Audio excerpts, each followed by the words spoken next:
Day 6 of our Alaskan adventure included our last port of call, the quaint and quirky town of Ketchikan, Alaska. After the captain impressively parallel parked the Disney Wonder, we were allowed to disembark around 11:30 a.m., which was the latest walk-off time of the cruise. Ketchikan is an island town with no roads connecting it to the mainland, so the only way in and out is by air or sea. It is known as Alaska's first city because, well, it was the first in Alaska officially incorporated in 1900, but also because it's the southernmost entry point for ships entering the Inside Passage. Ketchikan averages over 13 feet of rain annually, making it one of America's rainiest cities, and it boasts the highest numbered zip code in the country, which is 99950. Now, we decided not to book an excursion for Ketchikan and just explore on our own.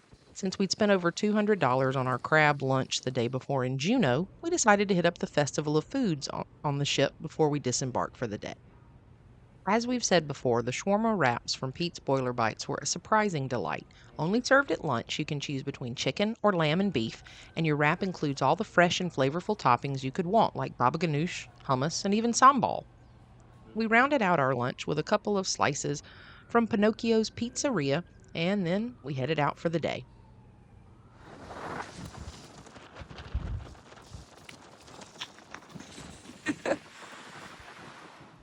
We truly believe cruising is the best way to see this part of Alaska, partly because the ship berths are all so close to the towns.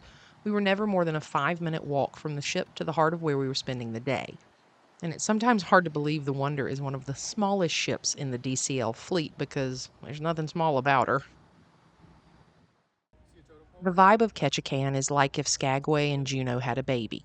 In Ketchikan, you can learn about the Gold Rush era on historic Creek Street, and Native Alaskan heritage is preserved all around you, as Ketchikan has the world's largest collection of standing totem poles.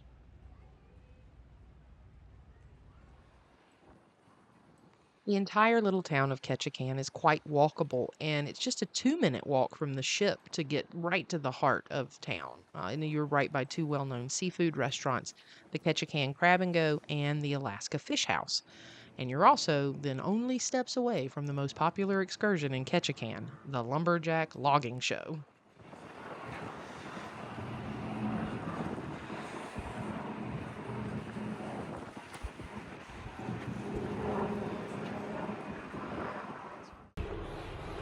All right, it is a beautiful sunny day in Ketchikan.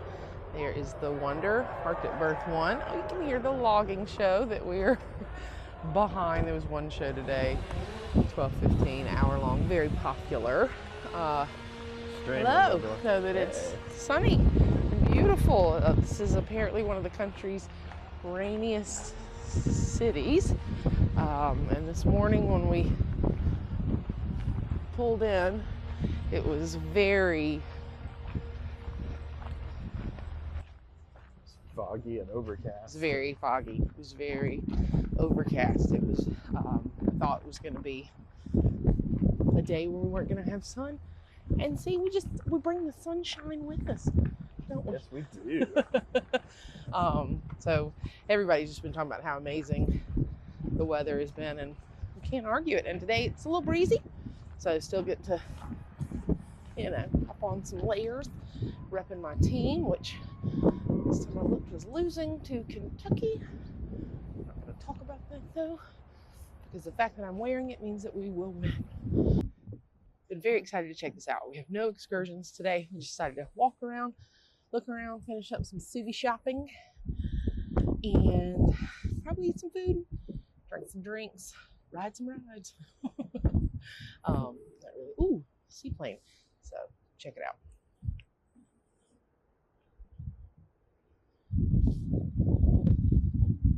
Seaplane coming in.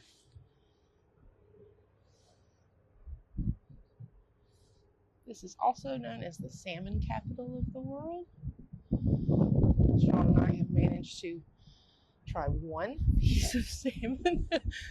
All of Alaska. And it was a tiny piece of salmon jerky at the hatchery yesterday in Juneau, which Juneau wasn't that bad. I'm going to just First stop was historic Creek Street, which was a bootlegger hub and notorious red light district during the gold rush era of the early 20th century.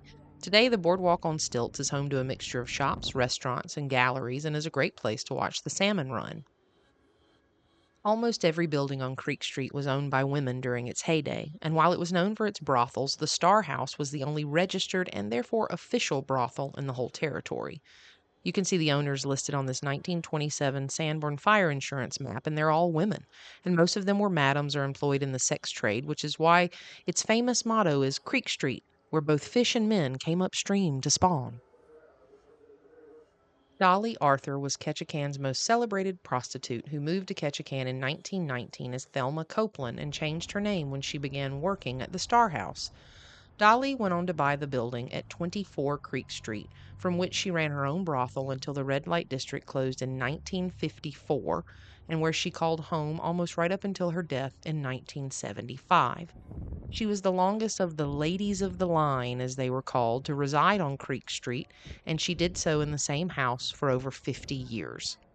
Now, today, you can pay $10 to tour Dolly's house, which is much like it was when she lived there.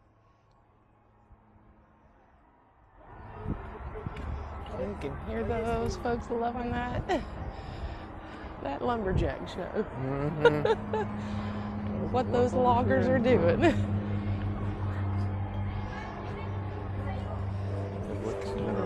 Little niblix here, because the name like niblix, that's adorable. Just beautiful local pottery.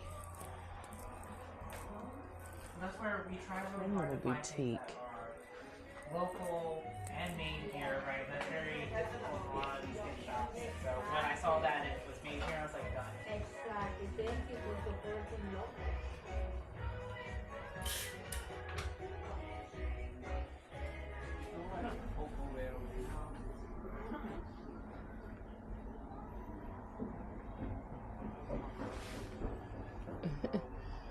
That is huge.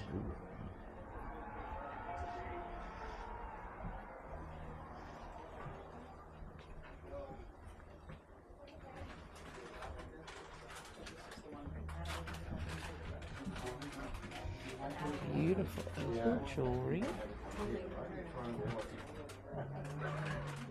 Now, the historic preservationist in me loves that each building has at least one plaque detailing its history, like 20 Creek Street, where Beatrice Green continued to live and work as a prostitute years after open prostitution ended in 1954. Last working girl's house. It was the last working girl's house. Beatrice, I think.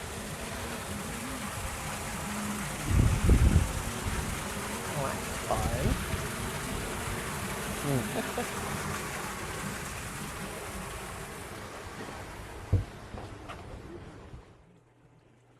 On Creek Street, you can buy a $5,000 ring or a $500 painting or a $5 piece of fool's gold. It has a little something for everyone along the spectrum of tacky to tasteful.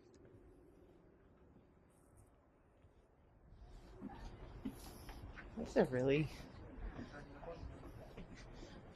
cute, quaint. Yeah, sure, got lots of gift shops and what some people might deem tourist traps, but I don't know, it's always fun to look around these kind of places and get a little bit of history. Look like a couple of the places you could go in for nominal fee for a tour. I think that Dolly's was $10. Lots and lots of beautiful places to take photos, grab you some things that may or may not be authentically made in Alaska. But yeah, Creek Street, cute. As you make your way up Creek Street, you come to the Alaska Eagle Contemporary Art Gallery, which is in the building that housed the Star House brothel for decades. And then you wind your way towards Married Man's Way, which was originally a trail that brothel patrons used to escape police raids, their girlfriends, and their wives. Oh yeah. Yep, the salmon are in there. It's just a lot easier for us to see them in real life than they are to actually capture on film, because they are oftentimes dark. King salmon I saw yesterday were pretty solid black. I mean, about the color of the water. Ooh, there's a big boy. Oh, wait a minute. Ah, spoke too soon. So we learned yesterday about 5 kinds of salmon. I may have already talked about this. If not, we learned there's 5 kinds in Alaska, and you can remember them with your hand. There's pink salmon, pinky. Silver salmon, ring finger. King salmon, middle finger, because it's the big one. Sockeye salmon, index finger. Chum salmon rhymes with thumb. And that's the 5. Pink, silver, king, sockeye, chum. And now that's going to live rent-free in my head for the rest of my life. And I'm going to remember that and hope it comes up on some trivia. Ooh, there's more salmon. Great A view. lot of salmon. Salmon kind of. Great view of the He's kind of beautiful Milling around in there. art. with all the herding salmon. them, and then Oh, well, thank you. And then here's a little information about that beautiful piece of art. Apparently it was replacing a cedar carving that was there. And now There's a we seal. have that. He's Okay, eating there's a salmon. seal out here. And There's we like have 200 salmon. gotta down get here. over here because people just keep clamoring about this seal over here. Yep, there he is. He's a big boy.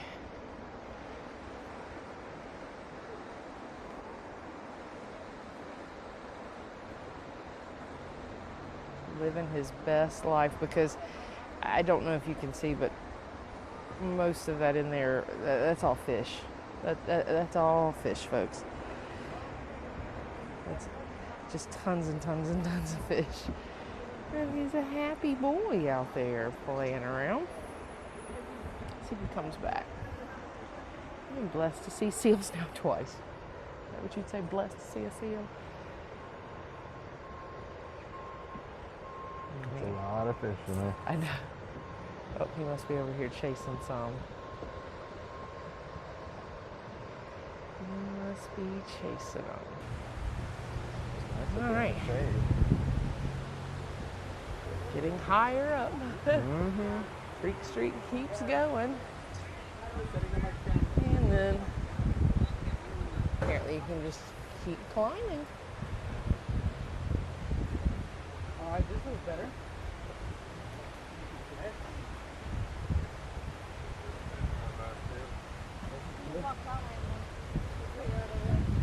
Now, wow, the temperature difference just coming into this shade.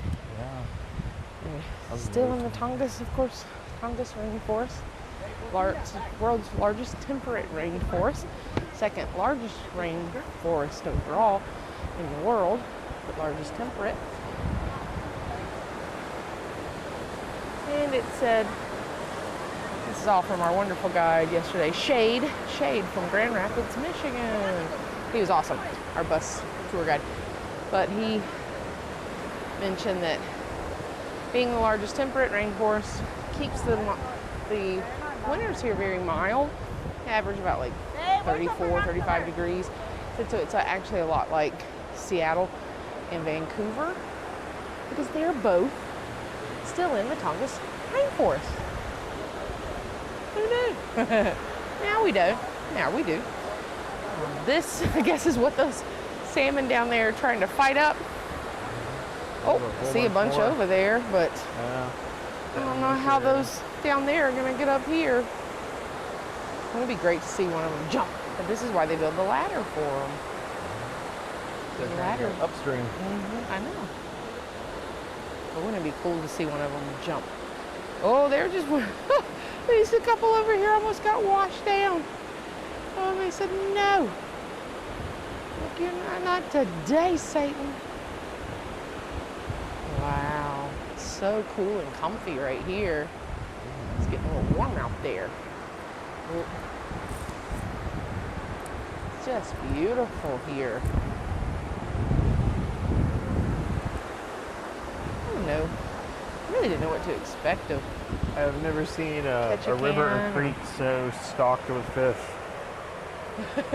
I was just amazed by the, oh my goodness. Through the trees. All fish, all fish, all fish. Fish, fish, fish. Everything you see in the water is a fish. Oh my gracious. Oh, migration. Yeah. Wow. I didn't know what to expect of Ketchikan. I really like Oh, it. there's a ladder. Here's the salmon ladder for them. Like the one we saw yesterday. The fish hatchery.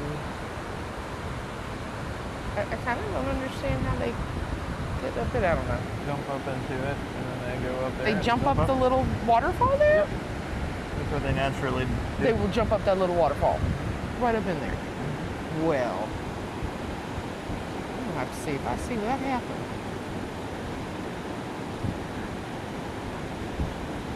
So I guess they can naturally get up and above everything we've seen thus far, and this is what they, and it's so actually sunny. It's causing a glare off of the water.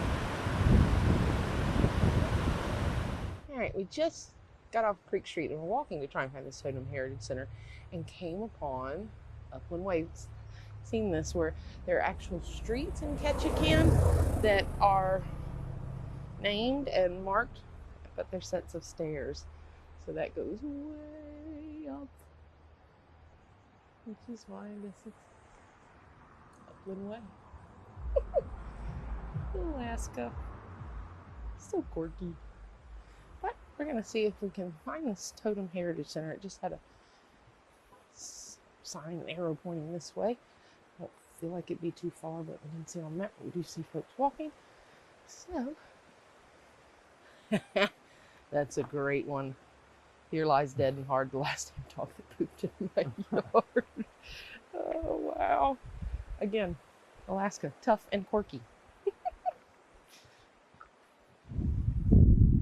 We are now walking, still trying to find the Totem Heritage Center. Sean kept talking about how many dead fish he was spying. Again, that means they have spawned and success. But if you don't want to see a whole heap of dead fish, you might want to look away in 3, 2, 1. All of these are success stories. They're just kind of creepy. And the creepiest part is the kind of dam of salmon carcasses, if you will, just sort of caught on this branch. But it's all right. It's a circle of life. It's the end of spawning season. There's still plenty of the live ones in there. Yeah. So don't have to worry about that. No fish were harmed in the making of this video. Yeah, and if I Across a condo parking lot and behind a fish hatchery, we finally found the Totem Heritage Center. Established in 1976 and still operated by the Tongass Historical Society, the Heritage Center cost $6 per adult. The museum was and still is somewhat controversial because totem poles were removed from native villages during a totem retrieval project in 1970. This baby beaver face was actually stolen from a pole out of what many thought was protest not long after being surveyed for removal in 1969. The baby beaver face was returned to the Totem Heritage Center anonymously in 2010 in remarkably good shape. You can see where it originally was towards the bottom of this memorial totem. Tlingit people at the height of their culture had around 80 tribes, and each had a crest so protected by their people, clans would go to war if another clan even displayed it. Totem poles were outside people's homes, and some stood 30 feet tall. Some poles indicated class, while others were mortuary poles which held the remains of the dead. And though considered sacred by the Tlingit people, totem poles were not objects of religious worship. Most poles were carved from western red cedar and sealed with whale fat. And Tlingit colors of red, black, and sometimes blue-green were the most common in this part of Alaska. We found the Totem Heritage Center to be affordable, educational, and honest about the histories of the native tribes and the institutional history of the museum itself. It only took about a half hour to explore thoroughly and was about a 15-minute walk from the port.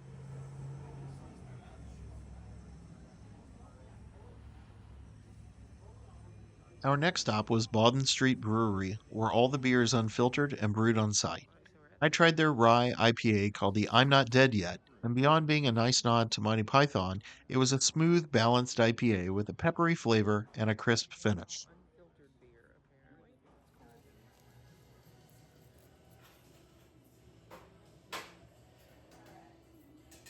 After Sean had his beer, I found the dock, which makes craft dirty sodas and shares a building with an indoor golf range, which feels very Alaska.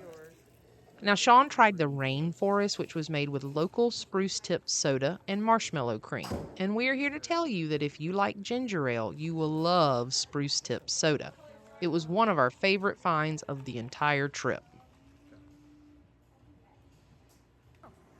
I tried the Creek Street, which was Sprite with lots of fruity flavors and popping boba. But the owners are sweethearts and the drinks were refreshing, so check them out when in Ketchikan.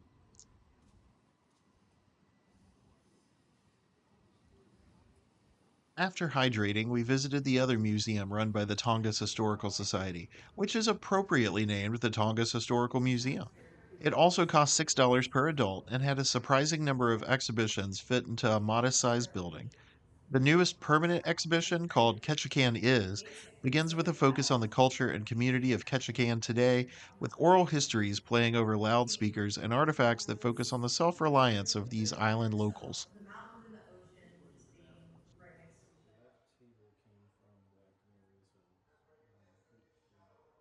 Some of the most interesting items on exhibit, in our opinion, were those related to the notorious history of Creek Street, including personal items that belonged to some of the ladies of the line, down to brothel furniture, and even an original and actual red light that once illuminated a house of ill repute until they were all officially closed in 1954.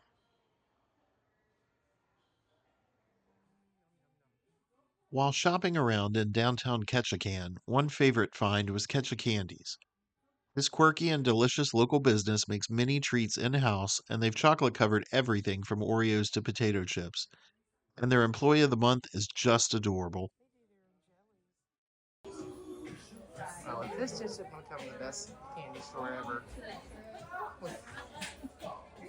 Check you out.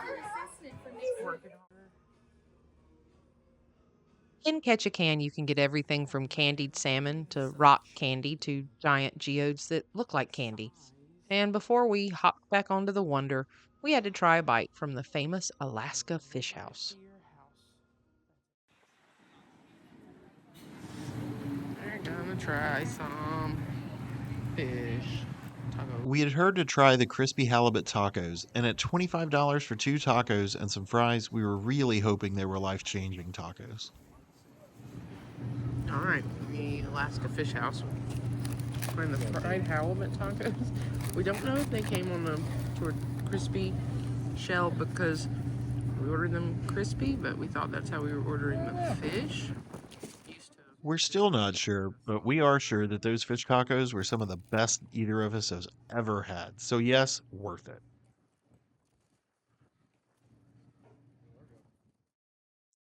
Night 6 was the semi formal evening and our second and last time at Animator's Palate. We were excited to become Disney animators ourselves.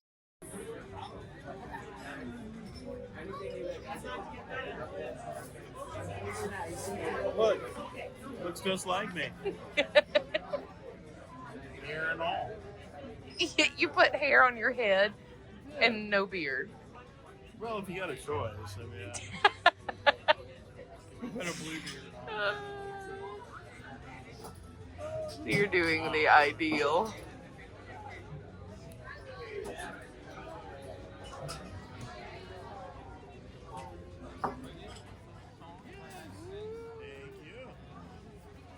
Some of the menu highlights for the second night at Animator's Palate include a lobster bisque, a Mediterranean wedge salad, an herb-crusted rack of lamb, and a roasted Alaskan salmon steak.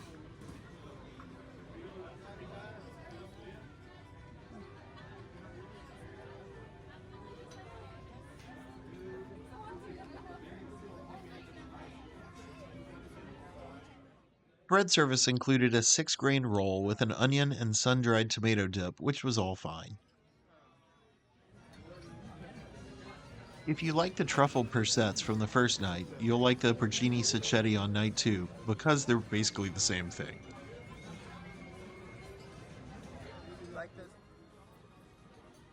We both tried the chicken satay with peanut sauce and pickled cucumbers. And while it was a generous portion, the chicken needed seasoning so badly. And the peanut sauce was basically just ground up peanuts, so it was gritty and did not add the needed seasoning. But the pickled cucumbers were nice and added a brightness, making this an okay dish overall. But the second night at Animator's Palette is way more about the experience than the food, to be honest. We both had the beef Wellington, which was actually cooked well with a flavorful mushroom duxelle and a sauce that added the needed salty component. We were both pleasantly surprised by the beef Wellington entree. The dessert menu that evening included two strawberry cake options, a cherry sundae, and a no sugar added cappuccino mousse.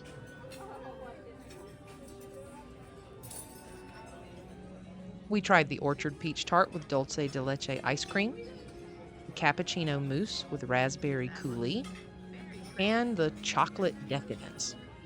Cappuccino mousse was one of my favorite desserts of the whole cruise, so don't skip those no sugar added desserts. Then it was time for the finale, where our drawings came to life and became part of some Disney classics.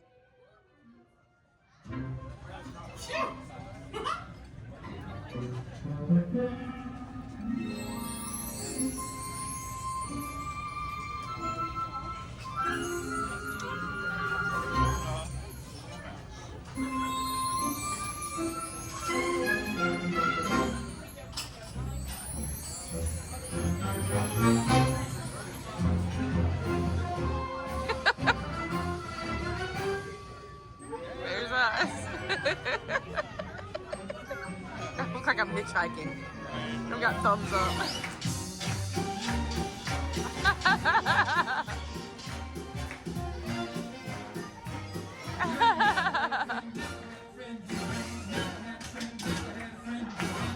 And I couldn't have done it without friends like you. Thanks, everybody.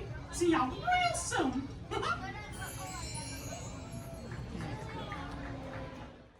While the food at Animator's Palette may be forgettable, the restaurant itself and the nostalgic, immersive shows are remarkable and created an overall positive dining experience.